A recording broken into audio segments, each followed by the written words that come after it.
नमो तस्सा भगवतो अरहतो।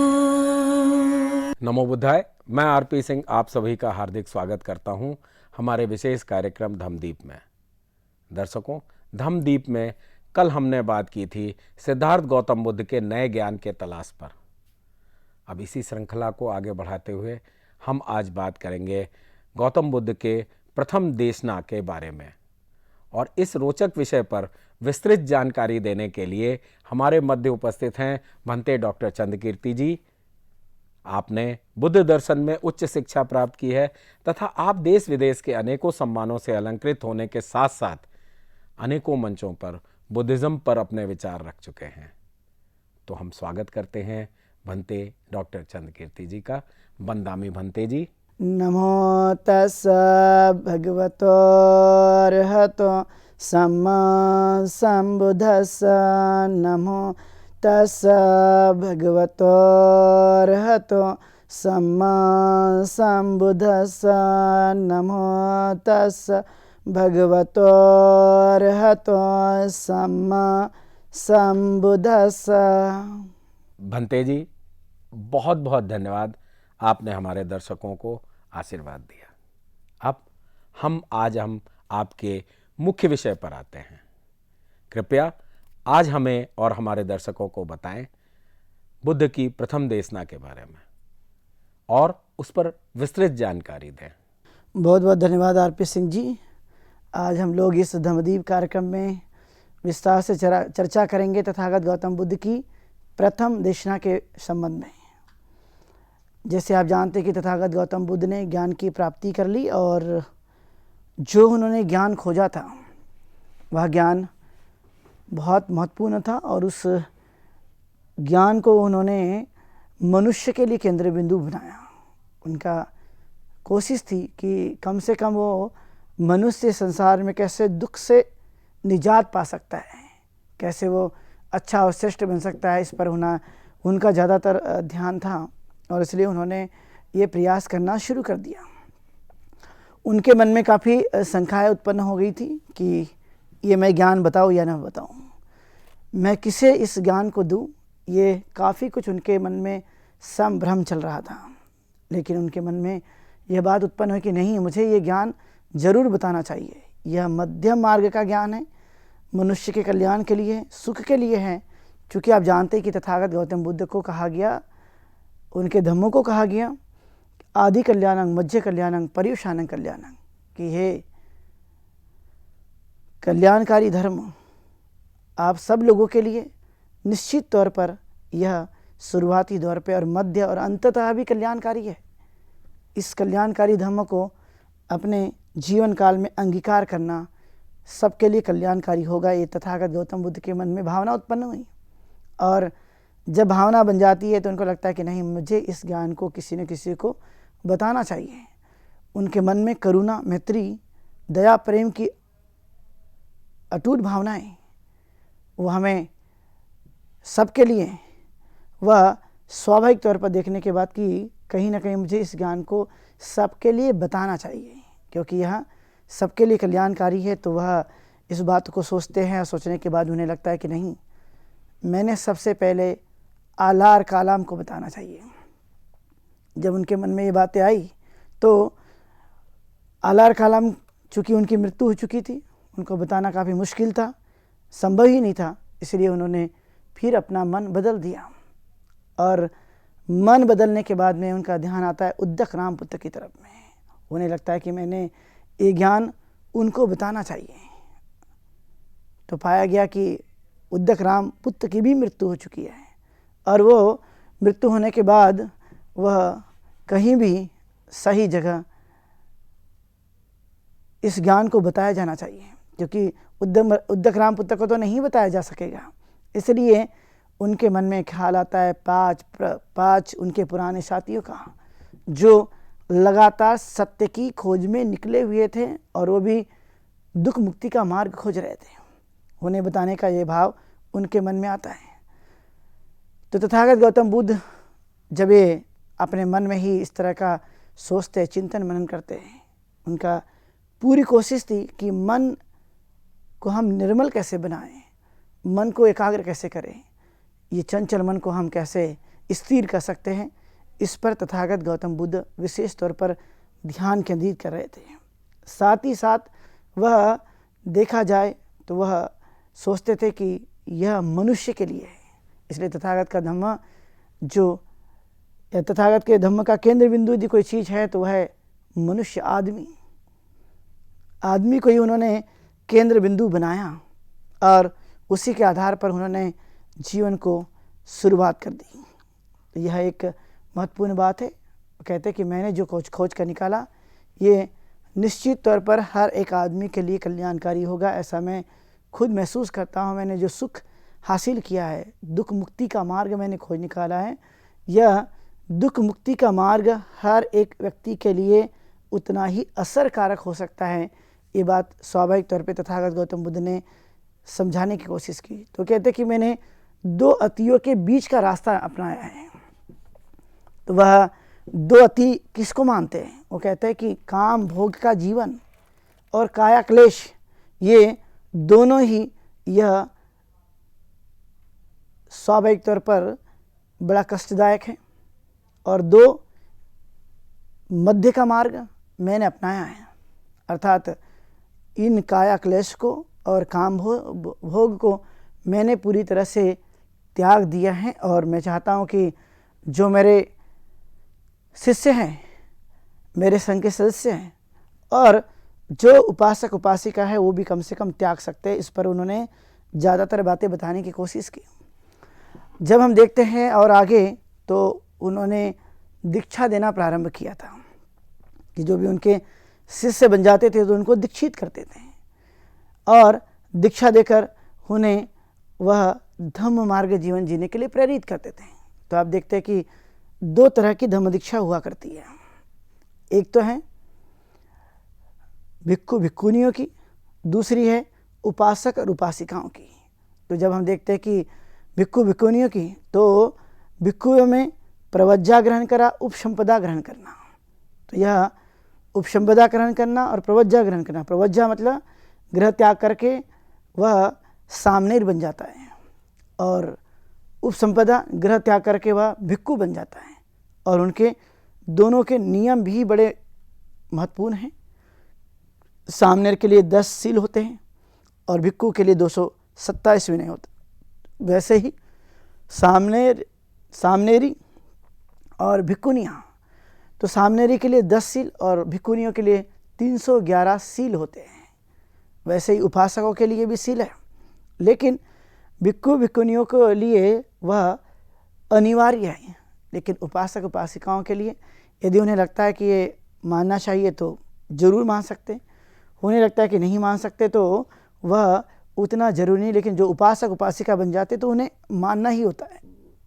तो इस तरह से यह तथागत गौतम बुद्ध ने अपने धम्म की शुरुआत कर दी, बताना शुरू कर दिया।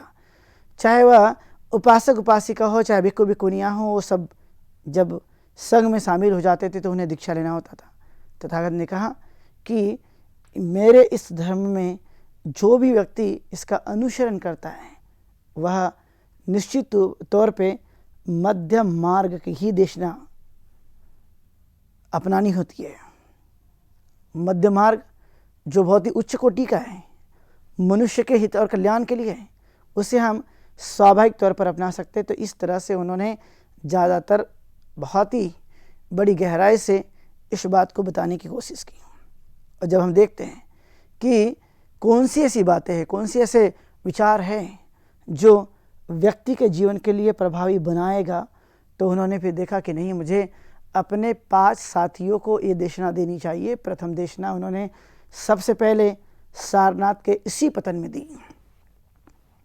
क्योंकि आप जानते हैं तथागत गौतम बुद्ध ज्ञान प्राप्ति वो बोध गया में करते हैं, और सारनाथ के इसी पतन में 5 उनके परिराजक, जिनका नाम अश्वजीत, महानाम, वप्प, भद्दी और कौंडिन्य है, ये 5 को वह सबसे पहले देशना देना चाहते थे। उनके मन में ये भाव उत्पन्न हुआ और उन्होंने सारनाथ के तरफ चलने का कदम बढ़ाया।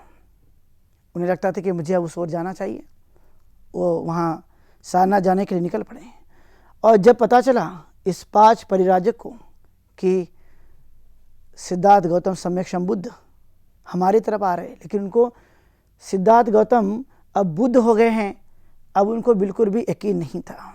उन्हें लगता था कि इन्होंने अति कष्ट का मार्ग त्याग दिया है, काम भोग के जीवन को उन्होंने स्वीकार कर लिया है, इसलिए उनको कोई ज्ञान की प्राप्ति नहीं हुई, ना वो कोई बुद्ध बने हैं। तो वह एक अतिथि के प्रति जो हमारा भाव होता है सम्मान का, तो सिद्धार्थ गौतम सम्यक संबुद्ध के प्रति उन 5 लोगों का जो भाव था, अप्रिय भाव था कि हम इनका कोई सत्कार नहीं करेंगे, कोई स्वागत नहीं करेंगे, इनको किसी भी प्रकार का कोई सम्मान नहीं देंगे। ये जब बात उनके मन में आ रही थी, लेकिन तथागत गौतम बुद्ध चूँकि वो बुद्ध हो चुके थे, वो कोई सिद्धार्थ नहीं बचे थे। सिद्धार्थ और बुद्ध में अंतर था, और यह अंतर उन्हें समझ में नहीं आ रहा था, लेकिन वो तथागत गौतम बुद्ध उन्हीं को यह ज्ञान बताना चाहते थे। और जैसे ही वह सारनाथ के इसी पतन के नज़दीक पहुँचते हैं, उन्होंने पूरी दूरी पैदल चलते हुए तय की थी। और जैसे ही वो वहाँ पर पहुँच जाते हैं तो पहले तो अप्रिय का भाव था कि हम इनका कोई स्वागत नहीं करेंगे। जैसे जैसे तथागत गौतम बुद्ध अपने कदम बढ़ा रहे थे, वैसे वैसे उनके मन को लग रहा था कि नहीं, यह कोई तेजस्वी है, कोई इनके अंदर में ऐसा भाव नहीं था जैसे पहले, और अभी इनके अंदर में काफ़ी अलग चीज़ें दिखाई दे रही है। तो उनके कदम को देखकर, उनके स्वभाव को देखकर उन्होंने अंदाज़ा लगाया कि ज़रूर ये इन्हें ज्ञान की प्राप्ति हो गई है, इन्होंने दुख मुक्ति का मार्ग जान लिया है। तो उनका मन स्वागत के लिए तैयार हो गया। पहले था अतिथियों का सत्कार नहीं बल्कि अपमान करना। अब यहाँ पर एक खास बात देखने के लिए मिली कि पहले मन में उनके प्रति कोई सम्मान नहीं, ऐसा कोई भाव नहीं बना था, लेकिन जैसे जैसे तथागत गौतम बुद्ध समीप आते गए, उनके उस भाव को देखकर किसी ने पानी लाया, किसी ने आसन बिछाया, और किसी ने कुछ स्वागत करने की पूरी तैयारी कर ली। यह अप्रियों का प्रिय के रूप में स्वागत करना, यह स्वाभाविक तौर पर इसी पतन सारनाथ में घटी हुई घटना है।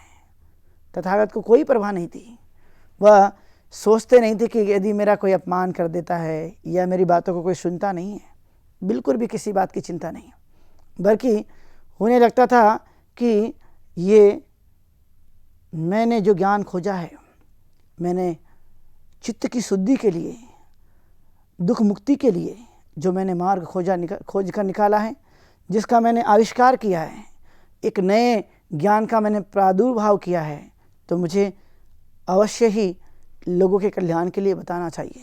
उनका यह समर्पण भावना, उनकी इच्छा शक्ति उन्हें बताने के लिए पूरी तरह से वह उस ओर लेकर जाती है।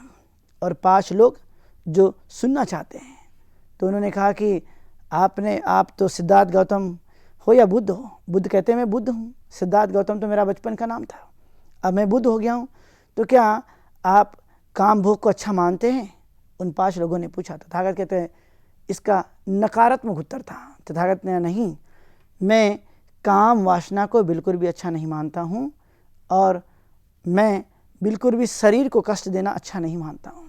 शारीरिक क्लेश उत्पन्न हो जाए ऐसा मैं कोई काम नहीं करता। तब जाकर के उन 5 लोगों को बड़ा बिलीव हो गया, विश्वास हो गया, और भी मजबूती के साथ, और उन्हें लगता था कि अब तो निश्चित तौर पे इन्हें ज्ञान की प्राप्ति हुई है। तब वह उनको ज्ञान बताने का जो भाव था उनके मन में जाग जाता है, और तथागत गौतम बुद्ध उन्हें समझाते हैं कि मेरे शिष्यों ने वह 2 तरह की बातों को अंगीकार करना चाहिए। 2 तरह की कौन सी बातें हैं? तो वह कहते हैं कि काम भोग का त्याग करना और शरीर को कष्ट पहुंचाना। तो उनका जो ध्यान था वो आचरण करने पर जोर देने के लिए था। उन्होंने कहा कि मैंने अपने धर्म में आत्मा को, परमात्मा को किसी भी प्रकार से कोई स्थान नहीं दिया है, और जो मैंने खोज कर निकाला वो कोई नित्य भाव नहीं है। मैंने जो अपने धर्म का जो आधार बनाया वह है अनित्यता के आधार पर। वो कहते सब कुछ अनित्य है इस संसार का, सभ्य संखारा अनिच्छाति, यानी सभी संस्कार अनित्य हैं। इस संसार की हर एक वस्तु वह बदलते हुए दिखाई देती है, वह स्वाभाविक तौर पे हमें वह एक उसका प्रभाव देखने के लिए मिलता है। और इसीलिए हमें इस बात पर जोर देना, इस बातों को समझने की कोशिश करना कि स्वाभाविक तौर पर हम यह अपने मन के लिए वह भाव को बनाए रखने पर जोर देते रहेंगे तो कहते हैं कि नहीं, अनित्यता का भाव यह स्वाभाविक तौर पर हमें समझ में आता है। कोई नित्य नहीं है, संसार की चीज़ें सब अनित्य हैं। इस पर तथागत गौतम बुद्ध के धम्म का आधार है। और वे कहते हैं कि मैंने इस सब को पालन करते हुए या न पालन करते हुए ये कौन कर सकता है? तो कहते हैं ये मनुष्य के अंदर में ही सब ये चीज़ें पाई जाती, इसलिए वही कर सकता है। और तब तथागत गौतम बुद्ध ने अपने धम्म की शुरुआत कर दी और उन्होंने कहा, भिक्खु, मैंने ये मध्यम मार्ग खोज कर निकाला है। सारनाथ में उन्होंने बताया, जिसे हम पहली देशना कहते हैं, जिसे हम धम्म चक्र प्रवर्तन के नाम से जानते हैं, जो उनके धम्म चक्र प्रवर्तन सूत्र में उसका उल्लेख किया गया है। वो कहते हैं मैंने क्या बताया? तो वो कहते हैं मैंने संसार में अच्छे से रहने के लिए जो मन के अंदर में मोह है, लोभ है, द्वेष है, उसे त्यागने के लिए मैंने ज़्यादातर लोगों से बात की है या बताया है। तो आप सब भिक्खुओं को इस तरह से इस बातों को मानना चाहिए। तो 5 लोगों के उन्होंने निवेदन को स्वीकार किया कि धम्म बताए। तो तथागत ने बताना शुरू किया और बताते बताते उन्होंने अष्टांगिक मार्ग की भी देशना दी, यानी जिसे हम 4 आर्य सत्य कहते हैं। दुख, दुख का कारण, दुख निरोध और दुख निरोध का उपाय, जिसे हम अष्टांगिक मार्ग कहते हैं, मध्यम मार्ग कहते हैं। यानी दुख है, वो कहते हैं दुख, बिना कारण के कोई दुख उत्पन्न नहीं हो सकता। दुख है तो उसका कोई न कोई कारण है, और जब कारण है तो क्या उसको कोई रोका जा सकता है? तो कहते हैं हाँ, जरूर रोका जा सकता है, उसका निषेध किया जा सकता है। और वह कहते हैं कि निषेध करने का क्या उपाय है? तो वह मध्यम मार्ग की देशना देते कि मध्यम मार्ग ही कहीं ना कहीं हमारे दुख मुक्ति का उपाय हो सकता है। तो उन्होंने बताया सम्मा दिट्ठि, सम्मा संकल्पो, सम्मा वाचा, सम्मा कम्मंतो, सम्मा आजीवो, सम्मा वायामो, सम्मा सति, सम्मा समाधि। अर्थात ये 8 अंग है, सम्यक दृष्टि, सम्यक संकल्प, सम्यक वाणी, सम्यक कर्म, सम्यक आजीविका, सम्यक व्यायाम, सम्यक सति, सम्यक समाधि। और ये 8 जो मार्ग हैं, इसका धरती पे रहने वाला कोई भी मनुष्य अंगीकार कर ले तो इस बात की गारंटी ज़रूर है कि वह दुखों से मुक्त हो सकता है, उसके दुखों को दूर किया जा सकता है। इस तरह से स्वयं तथागत गौतम बुद्ध ने इसकी देशना दी। और वो यहाँ नहीं रुकते, वह और भी आगे बढ़ते हैं। तो कहते हैं कि मैंने इसके साथ साथ 10 पारमिता बताई है। जो व्यक्ति अपने जीवन काल में इन पारमिताओं को पूरा करता है तो वह बुद्ध बन सकता है। इसकी गारंटी स्वयं तथागत गौतम बुद्ध देते हैं। तो कहते हैं कि दान है, सील है, निष्क्रम्य है, खंती है, सत्य है, उपेक्षा है, सत्य और समाधि है। ये 10 पारमिता है। पारमिता का मतलब होता है परम सद्गुण, जो व्यक्ति के अंदर में यदि ये उतर जाता है, व्यक्ति के अंदर में यह भाव आ जाता है, तो वह स्वाभाविक तौर पे बुद्ध बनने के मार्ग के तरफ में आगे बढ़ते हैं। उन्होंने इसकी भी देशना उन्होंने सारनाथ में दी।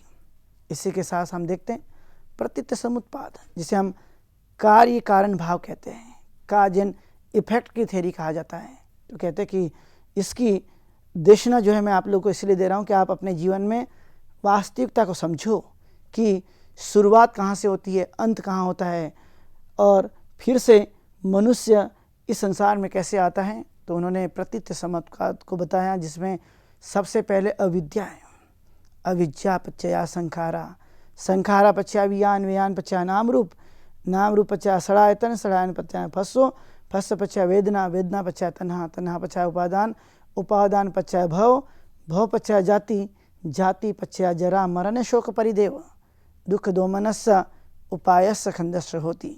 अर्थात ये अविद्या की वजह से संस्कार निर्माण हो जाता है, संस्कार की वजह से विज्ञान निर्माण हो जाता है, विज्ञान की वजह से नाम रूप निर्माण हो जाता है, नाम रूप की वजह से 6 आयतन निर्माण होते हैं, 6 आयतन की वजह से वेदना निर्माण हो जाती है, वेदना की वजह से तृष्णा निर्माण हो जाती है, और तृष्णा से उपादान निर्माण होता है, उपादान से भाव निर्माण होता है, और भाव से जन्म निर्माण होता है। जन्म के बाद में वह बीमारी, बुढ़ापा और मृत्यु का भाग बन जाता है।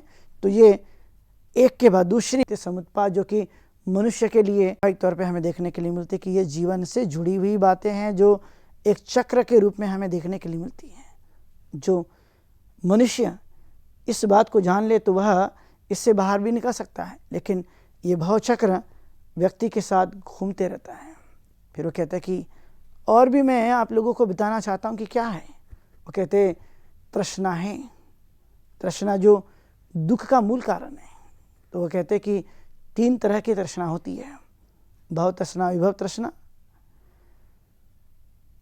ये जो और काम तृष्णा, ये 3 तरह की तृष्णा होती है जो व्यक्ति के जीवन में होती है, और यह दुख में तब्दील हो जाती है। इसी के साथ कहते हैं कि मैंने कुछ ब्रह्म विहार भी बताए हैं। वो कौन से ऐसे ब्रह्म विहार है? तो कहते हैं कि मैंने इसके लिए 4 ब्रह्म विहार बताए हैं। 4 ब्रह्म विहार हैं जिसे हम मैत्री, करुणा, मुदिता, उपेक्षा कहते हैं। ये 4 ब्रह्म विहार जो एक श्रेष्ठ मन की अवस्था है, जहाँ पर मनुष्य इसका पालन करते हुए, इसका आचरण करते हुए उन चीज़ों को वह जान सकता है।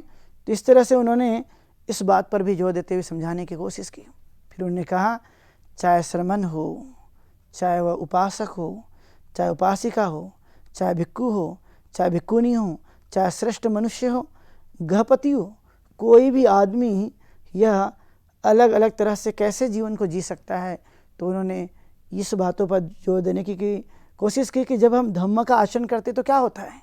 वो कहते कि धम्म के आचरण से हमें धम्म का चक्षु निर्माण होता है, यानी देखने की भावना निर्माण हो जाती है, देख पाते हैं, समझ पाते हैं, उसे हम जान पाते हैं, इसलिए वो साक्षात हमें ये चीज़ें देखने के लिए मिलती हैं।